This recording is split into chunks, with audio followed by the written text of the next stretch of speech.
All right, today we're going to work on using our L blend consonant blends to complete sentences or use them in context. Remember, we talked about when we use one of our spelling words in a sentence, we're using it in context, practicing how it would look in a sentence.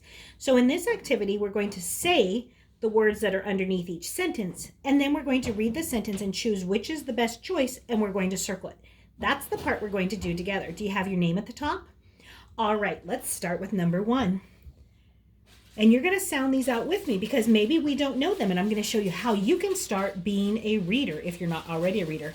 SL says sla. Here we go. Sla, ip, slip. Sla, ap, slap.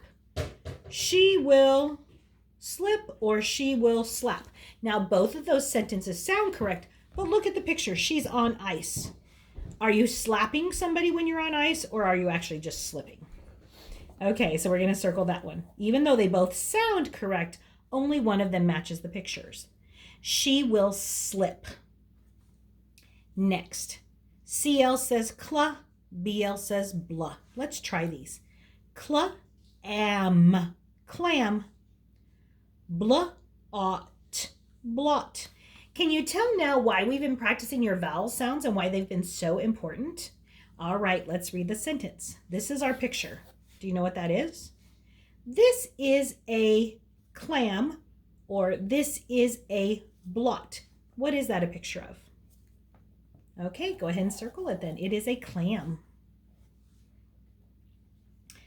Finger on number 3. SL says sla. Let's try it. Sla, ip, slip. FL says fla. Let's try this one. Fla, ip, flip. Are you recognizing how important it is to know what each letter or each combination of letters, what their sounds are when we're trying to learn new words? I hope you've been practicing with the alphabet, knowing the sounds like we've been talking about with Miss Osborne when she tested us, and then if you go to group with her. So let's look at this. What do you do with a penny when you toss it like that? Okay, keep that in mind. Who will blank this? Who will slip this, or who will flip this? Okay, circle the correct choice. On the last 3, you're going to circle without me, but I'll still do it the same way with you. Let's go ahead and give it a try. Plan, plan. Blab, blab. Blab is an old-fashioned slang word for talking, okay? I have a blank. I have a plan. I have a blab. Circle your correct choice now. Okay, let's look at number 5. Blah, ought, blot. Fla, ap, flap. Look at the picture. This is a big blank. This is a big blot.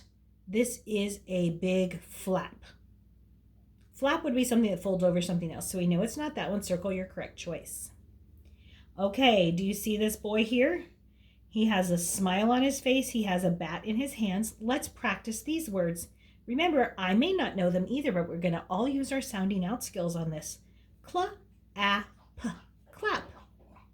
Glad, glad. Even before we get started, just like when we use predicting in our stories, can you choose the word that might be the correct word for this before we even read the sentence? I'm thinking, because this kid's smiling, that maybe it's glad. Let's find out. He is blank to play. He is clap to play. He is glad to play. Do you see how by looking at the pictures and making predictions, it was actually easier for me to choose the correct word? Now your job on your own will be to go back and practice your proper size and shape. S, L, I, P. Practice your proper size and shape of your letters sitting in the correct spots on the line, and you're going to write the word that is circled onto the line, and then you're going to read it again and make sure it makes sense. She will slip. And I just like to make the period a little bit darker so I can remember that it's there. She will slip, and then I move on to the next one. C, L, A, M, clam. This is a clam. That makes sense. Move on to the next one. Go ahead and finish those on your own on page 106.